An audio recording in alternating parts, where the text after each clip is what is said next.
बाबू, मैं पहले से ही इस मुद्दे पर काम कर रहा हूँ। हमें किसानों को संगठित करना होगा और उनके अधिकारों के लिए लड़ना होगा। जी बिल्कुल, मैं भी आपकी बात से सहमत हूँ। हमें किसानों को संगठित करना ही होगा। हमें किसानों को संगठित करना होगा और उनके अधिकारों के लिए लड़ना होगा। हमें सरकार के साथ बातचीत करनी होगी तथा किसानों के अधिकारों की मांग करनी होगी। तो आइए चलते हैं उस ओर जहां पर सरदार वल्लभ भाई पटेल ब्रिटिश क्वीन से के साथ अपने हक के लिए बात करने गए।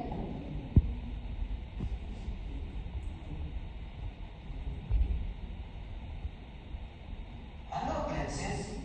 Hey, Patel, I am concerned about your unity and independence. Do you really want to end British rule? महारानी, हमें अपने देश की आजादी चाहिए। हम अपने देश को खुद चलाएंगे। I want to make you an offer. If you live under British rule, we will give you more power and facilities. महारानी, हमें सुविधाएं नहीं, आजादी चाहिए। हम अपने देश को अपने तरीके से चलाएंगे। If you fight against British rule, this will be very dangerous for you, Mr. Patel. तो आइए अब चलते हैं उस देश की तरफ जहां पर 15 जून 1947 को उन्होंने एकत्रित आंदोलन के लिए काम किया था।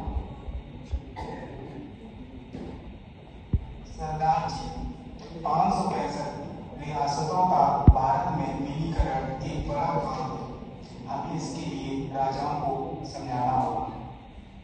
बिल्कुल बाबूजी, मैं इसके लिए काम कर रहा हूँ।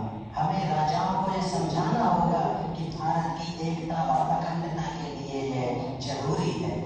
बिल्कुल पटेल, हमें राजाओं को यह भी समझाना होगा कि भारत की आजादी के बाद उसकी रियासतें सुरक्षित नहीं रहेंगी। उन्हें भारत के साथ मिलकर काम करना ही होगा।